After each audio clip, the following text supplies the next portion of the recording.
Hey there, and welcome back to Supply Chain Moves. I'm Lara, and if you're new here, this is the podcast where we make DTC supply chain actually make sense.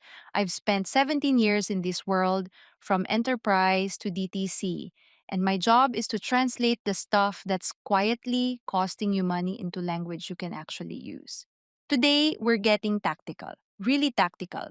Most DTC founders leave money on the table with suppliers not because they're bad negotiators, not because they don't have leverage, but because they don't know what's actually negotiable. They think negotiation means haggling over price, maybe asking for a discount on a bigger order. That's it.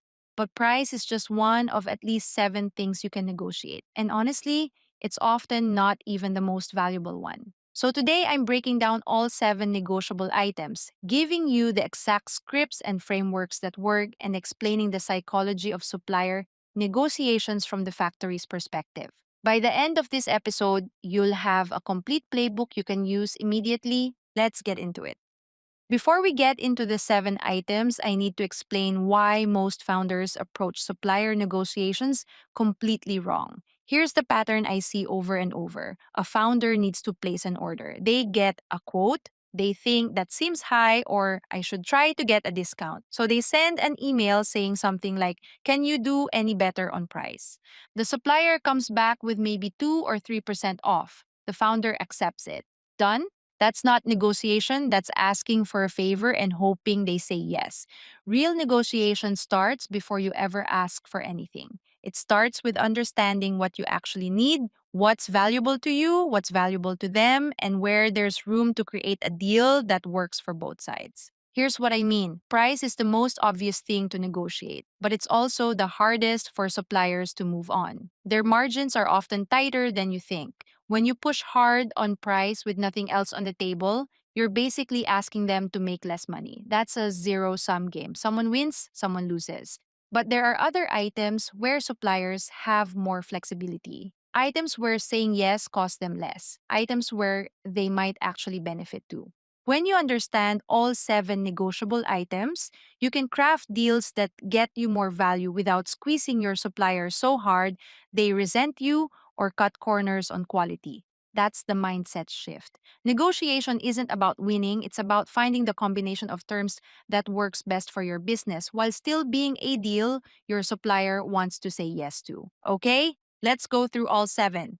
Item number one, price. Let's start with the obvious one. Yes, price is negotiable. But here's what most founders get wrong. They negotiate price in isolation. The better approach is to tie price to something else. Volume commitments, longer term contracts, faster payment. When you give something, you have leverage to ask for something. Script: if we commit to 50,000 units over the next 2 quarters with a purchase order upfront, can we lock in a 7% reduction on unit price? See what you're doing there? You're not just asking for a discount, you're offering predictability and volume in exchange. Item number two, payment terms. This is the big one, and most founders completely overlook it. Standard terms might be 30% deposit, 70% before shipping, but that's not set in stone. You can negotiate for net 30 after delivery, net 60, even net 90 with the right relationship. Here's why this matters more than price. Let's do some quick math. Say you're placing a $50,000 order. With standard terms, you're paying $35,000 before you even receive the goods. That's cash out the door. But if you negotiate net 60 after delivery, that 50,000 stays in your bank account for 2 extra months. You can sell through some of that inventory before you even pay for it. That's not a discount, that's cash flow. And cash flow is oxygen for DTC brands. Script: we've been working together for 8 months now, and our payment history has been consistent. I'd like to discuss moving to net 30 terms on future orders. This would help us manage cash flow during our growth phase and allow us to increase order frequency. Item number three, minimum order quantities or MOQs. Suppliers set MOQs for a reason: setup costs, production efficiency, material minimums. But those numbers aren't sacred, especially if you're testing a new product, launching a new variant, or just starting out. MOQs can be a barrier, and they're often more flexible than suppliers initially let on. Script, I understand your standard MOQ is 2,000 units. We're launching this as a test run and need to validate demand before scaling. Can we do an initial order of 500 units at a slightly higher per unit cost with a commitment to a larger order once we've validated the market? See the structure? You're acknowledging their constraint, explaining your reasoning, and offering something in return. Item number four, sampling costs. Most suppliers charge for samples, development samples, pre production samples, color matching, material tests. Those costs add up fast, especially during NPD. But sampling costs are negotiable, especially if you're a serious buyer with real volume potential. Script, we're evaluating three suppliers for this product line. We'd like to request complimentary sampling for this round. If we move forward, we're planning initial orders of 10,000 units, and we can credit the sample costs back in the first PO if that's easier for your accounting. Item number five, lead times. Production lead times are based on capacity, material availability, and scheduling, but they're not fixed. If you need faster turnaround, you can negotiate it. Sometimes there's a fee, sometimes it's about timing your orders better. Sometimes the supplier can accommodate if you ask. Script, our marketing calendar has a launch locked in for March 15th, which means we need goods delivered by March 1st.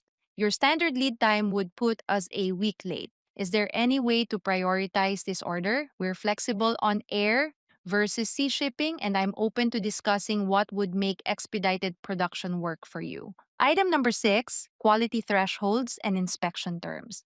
This one's subtle but important. You can negotiate what your acceptance criteria are, what defect rate is acceptable, who pays for defects, whether you have inspection rights before shipping. Script, I'd like to add a quality clause to our agreement. Specifically, any shipment with a defect rate above 2% will be eligible for credit or replacement at your cost. Can we also arrange for a third party inspection at our expense before each shipment clears? Item number seven, packaging and shipping configurations. How products are packed, how cartons are configured, what shipping method is used, these all affect your landed cost and your warehouse efficiency. You can negotiate inner pack quantities, carton sizes, palletization, even labeling and barcoding at origin. Script, we're looking to optimize our warehouse receiving process. Can we discuss adjusting the inner pack quantity from 24 units to 12?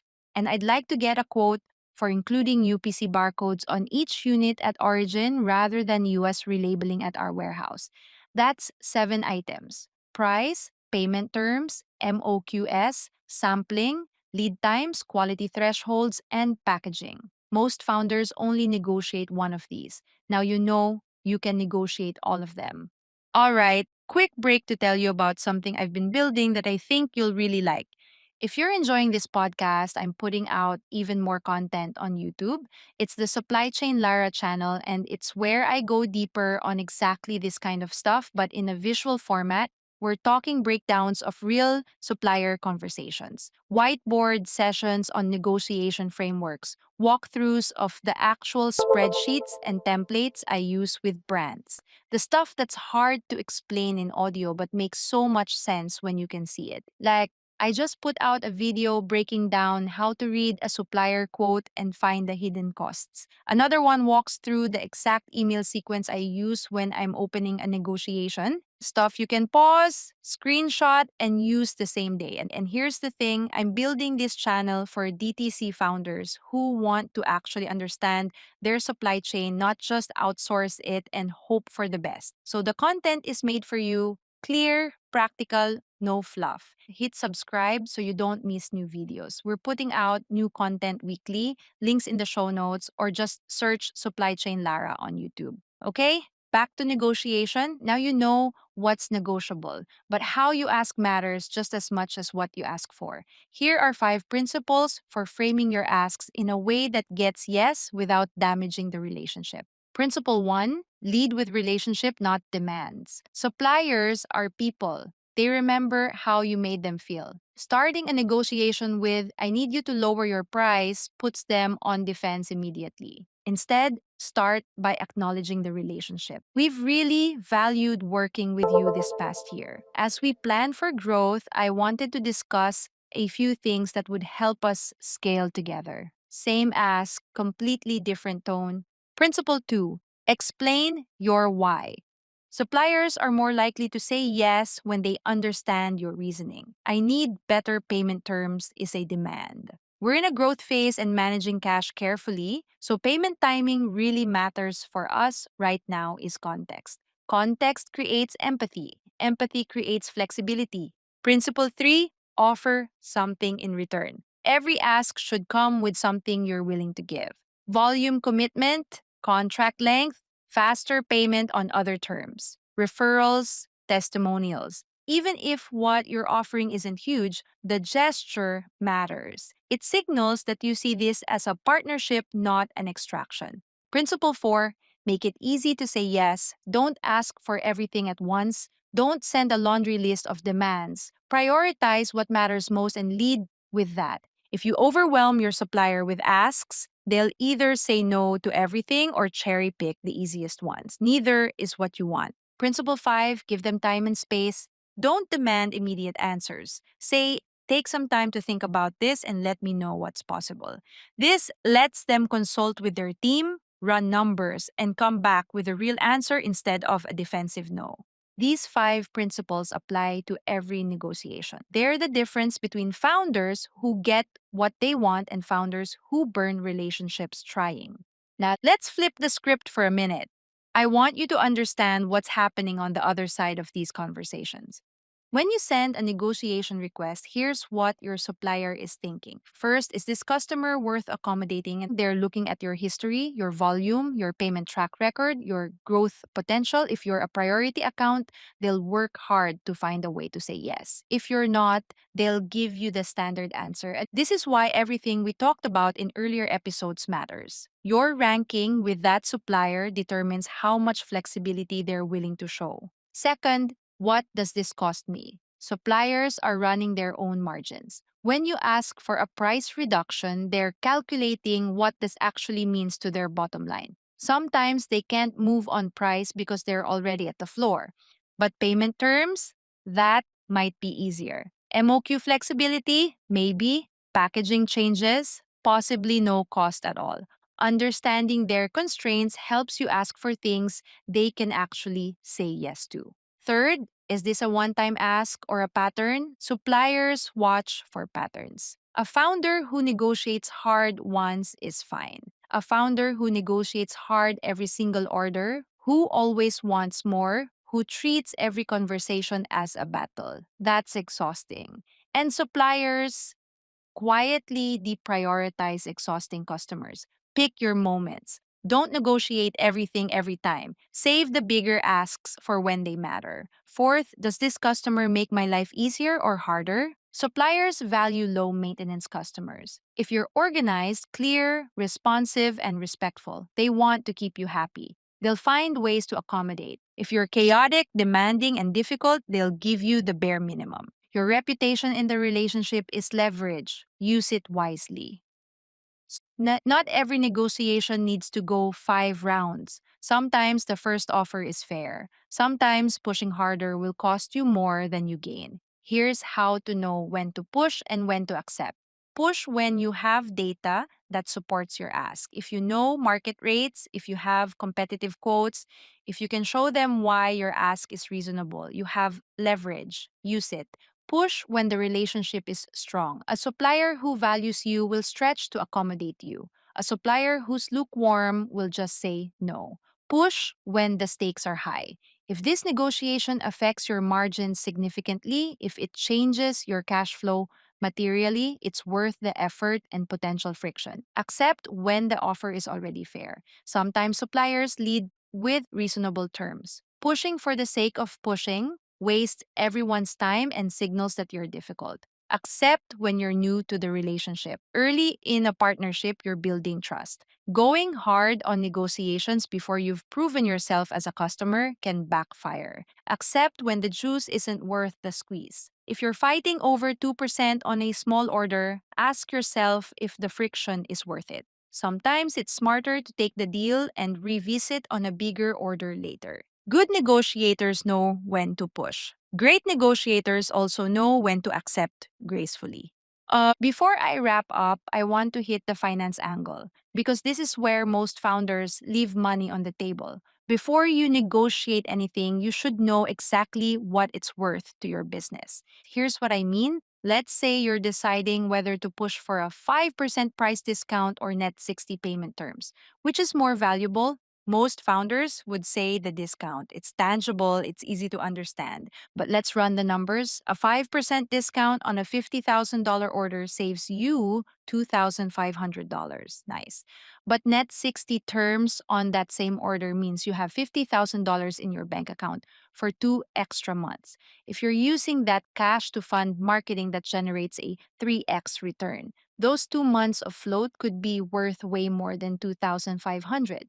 This is why finance needs to be involved before you negotiate, not after, before. Model out the cash flow impact of different terms. Understand your cost of capital. Know what payment terms are actually worth in dollars. When you walk into a negotiation knowing that net 60 is worth more to you than a 5% discount, you negotiate differently. You know what to push for. You know what to trade away. That's the finance connection most founders miss. And it's the difference between good deals and great deals.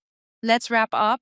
Supplier negotiation isn't just about price. There are 7 items you can negotiate: price, payment terms, MOQs, sampling costs, lead times, quality thresholds, and packaging. Frame your asks using the 5 principles. Lead with relationship, explain your why, offer something in return, make it easy to say yes, and give them time. Understand the supplier's perspective. They're evaluating whether you're worth accommodating, what your asks cost them, and whether you're someone they want to work with long term. Know when to push and when to accept. And involve finance before you negotiate so you know exactly what each term is worth to your business. Here's your action item. Look at your next supplier order. Pick one item from the 7 we discussed, not price, and craft an ask using the scripts and principles from this episode. See what happens. You might be surprised how often suppliers say yes to things you never thought to ask for. If you want to see this stuff in action, subscribe to the YouTube channel. I'm breaking down real negotiations, showing the templates, walking through the frameworks. Links in the show notes. Thanks for listening. I'm Lara, and I'll see you in the next episode.